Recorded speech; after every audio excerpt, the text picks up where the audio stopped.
आज हम इस वीडियो में बात करेंगे कि ज्योग्राफी को civil services exam preliminary exams के लिए कैसे तैयार किया जाए।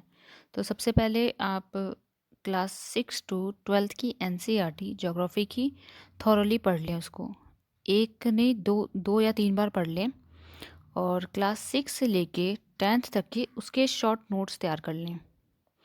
एक बार आपका ये काम हो जाएगा तो आपको क्या करना है, जब 6 to 10th की एनसीईआरटी के आपके शॉर्ट नोट्स तैयार हो जाएंगे तो आपको केवल जब 2-3 राउंड पढ़ने के बाद आपको केवल लास्ट में क्लास 11th और 12th के ही ज्योग्राफी की किताबें बार बार पढ़नी होंगी। तब आप क्या कर सकते हैं, आपकी जो 6 to 10th के नोट्स हो जाएंगे प्लस 11th और 12th क्लास की एनसीईआरटी, जो कि 11th क्लास की एनसीईआरटी है इंडिया फिजिकल इन्वायरमेंट और हिंदी में इसका नाम है भारत भौतिक पर्यावरण।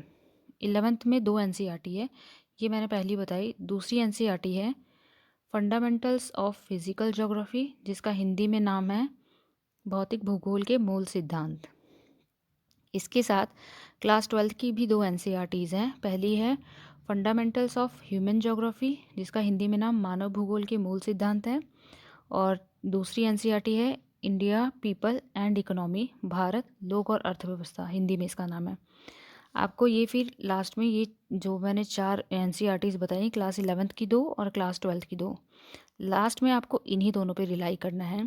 पहले आपको 6 to 12 2-3 बार पढ़ लेनी है किताब और 6 से लेकर 10 तक के नोट्स बना लेने हैं। उसके बाद केवल 11th और क्लास 12th की ही एनसीईआरटीज़ पढ़नी है, बार बार रिवाइज करनी है। क्योंकि जो यूपीएससी के प्रीवियस ईयर क्वेश्चंस पेपर अगर आप उठा के देखेंगे तो इनके जो ज़्यादातर क्वेश्चंस होते हैं वो इन्हीं 4 एनसीईआरटीज़ पे ही पुट होते हैं। उसके बाद जब आप ट्रेंड एनालिसिस करेंगे तो आपको एक चीज़ मिलेगी देखने को कि यूपीएससी में मैप बेस्ड क्वेश्चन बहुत आते हैं। तो मैप बेस्ड क्वेश्चन के लिए आपको मैप पे मास्टरी होनी चाहिए। तो आप कोई भी मैप ले सकते हैं, जैसे Oxford student Atlas for India का मैप ले सकते हैं या ओरिएंटल ब्लैक स्वान का मैप ले सकते हैं। मैप के लेने के बाद आपको क्या करना है, उस पर डेली 25 मिनट निकाल के आपको इंडिया के political map of India and physical map of India अच्छे से तैयार करना है। मैप तैयार करने का एक तरीका है कि आप क्या करें कि मैप लें और मैप पे इम्पॉर्टेंट जितने भी national parks, tiger reserve, reverse, mountain, biosphere reserve या जो वाइल्ड लाइफ सेंचुरीज़ हैं इम्पॉर्टेंट, जो न्यूज़ पेपर में आ रही हैं, वो उनको लोकेट करें।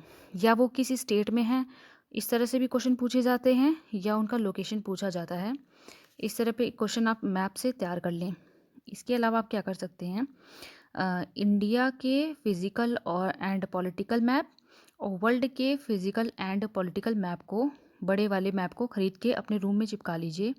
और डेली जो न्यूज़पेपर में जितनी भी करंट अफेयर्स में कोई भी रिवर अगर न्यूज़ में रह रही है, या कोई प्लेस या कोई कंट्री या कोई इंपॉर्टेंट मिनरल्स वगैरह न्यूज़ में रह रहे हैं, तो आप क्या कीजिए, उसी मैप में जो आपके रूम में चिपका हुआ है उसी पे ये सारे लोकेशंस को ट्रेस कीजिए और उसी उसी मैप में सर्कल कीजिए जो इम्पोर्टेंट न्यूज़ में रहे हैं, चाहे रिवर, प्लेस, कंट्री या मिनरल्स कोई भी रहे हैं न्यूज़पेपर में, आप उसको सर्कल कीजिए। तो इससे क्या हो जाएगा, आपका रोज़ का रोज़ मैप वहीं पे तैयार हो जाएगा, आपको फिर अलग से कोई मेहनत करने की ज़रूरत नहीं पड़ेगी। लोकेशन जब आप लोकेट करें तो इसके आसपास की भी जगह देख लें कि इसके आसपास कौन सी कंट्रीज़ हैं, या इनके अलावा कोई मिनरल्स या और कोई रिवर्स कौन कौन सी फ़्लो होती हैं। इस तरह से आप क्या कर सकते हैं कि साथ में साथ आप थोड़ी सी side by side others places की भी जानकारी आपको हो जाएगी। क्योंकि जो करंट अफेयर्स में न्यूज़ रहती है मैप बेस्ड, उसकी मोर प्रोबेबिलिटी है कि वही क्वेश्चन यूपीएससी पूछेगा। तो आप ऐसे तैयार कर सकते हैं मैप को। इसके अलावा आप प्रीवियस ईयर क्वेश्चन पेपर करें, और इसके साथ साथ अगर आपने कोई टेस्ट सीरीज़ लगा रखी हो तो उससे ज्योग्राफी का पोर्शन आप कंप्लीट कर सकते हैं। करंट को तो वहाँ से तैयार कर ही सकते हैं। स्टैटिक पोर्शन के लिए जैसे विजन आईएएस या इनसाइट ऑन इंडिया के जो ज्योग्राफी की स्पेशल जो स्टैटिक क्वेश्चन टेस्ट सीरीज़ होती हैं, जो स्टैटिक पोर्शन के लिए चली हो उनकी ज्योग्राफी की, वहाँ से आप क्वेश्चंस को देखें और सॉल्व करें। आपको इससे ये पता चलेगा कि एनसीईआरटी में जो बुक्स हैं एनसीईआरटीज़, उनसे किस तरह के क्वेश्चन बनाए जाते हैं, और आपको वो पढ़ने में भी सही रहेगा। उससे क्या रहेगा कि आपको केवल नॉलेज गेन तो होगा ही, और आपको ये भी पता चल जाएगा कि क्वेश्चन किस तरह से पूछे जाते हैं। अगर आपने क्लास 11th की एनसीईआरटी दोनों fundamental of physical geography and India and physical environment दोनों अच्छे से पढ़ी है, तो आपको अलग से जीसी लियोंग की ज्योग्राफी की किताब पढ़ने की ज़रूरत नहीं है। हाँ, अगर आपका बहुत ज़्यादा मन है कि जीसी लियोंग भी कवर की जाए, तो आप उसका केवल फर्स्ट पार्ट कवर कर सकते हैं। जो जीसी लियोंग का सेकंड पार्ट है वो एग्ज़ाम के पॉइंट ऑफ व्यू इतना इम्पोर्टेंट नहीं है। उसके आप चैप्टर के कुछ बेसिक बेसिक चीज़ें जान जाएं तो उतना ही आपको सफिशेंट हो जाएगा। वो किताब पूरी पूरी पढ़ने की ज़रूरत नहीं है, फर्स्ट पार्ट आप कंप्लीट कर सकते हैं। इसके अलावा कई लोग माजिद हुसैन और शैलेंद्र सिंह की भी किताबें पढ़ते हैं, तो मैं तो यही रिकमेंड करूँगी कि आप ना तो माजिद हुसैन की किताब पढ़ें और ना ही शैलेंद्र सिंह की। अगर आपने क्लास 11th और 12th की ये चारों एनसीईआरटीज़ अच्छे से कवर की हैं, कवर टू कवर आपने पढ़ा है, तो फिर आपको अलग से कोई किताब पढ़ने की ज़रूरत नहीं है। आपका इतने से ही बहुत हो जाता है, और एग्ज़ाम में इससे ज़्यादा बाहर कुछ नहीं पूछता है। तो आप इतना कर लें बस। और मैप के लिए मैं एक चीज़ बताना भूल गई थी। मैप के लिए एक सबसे अच्छा तरीका जो मैप को मास्टरी करना है, उसमें आप क्या कर सकते हैं कि इंडिया के जो मैप हैं वो ब्लैंक वाले मैप ले लीजिए, और हर मैप में एक सिंगल सिंगल मैप बनाइए हर एक टॉपिक का। जैसे उसमें एक एक मैप बनाया आपने, तो उस मैप में केवल रिवर्स का लोकेशन दिखाइए। दूसरा मैप लीजिए, उसमें माउंटेन पीक्स दिखाइए। तीसरा मैप लीजिए, उसमें केवल नेशनल पार्क्स दिखाइए। चौथे में केवल टाइगर रिजर्व दिखाइए।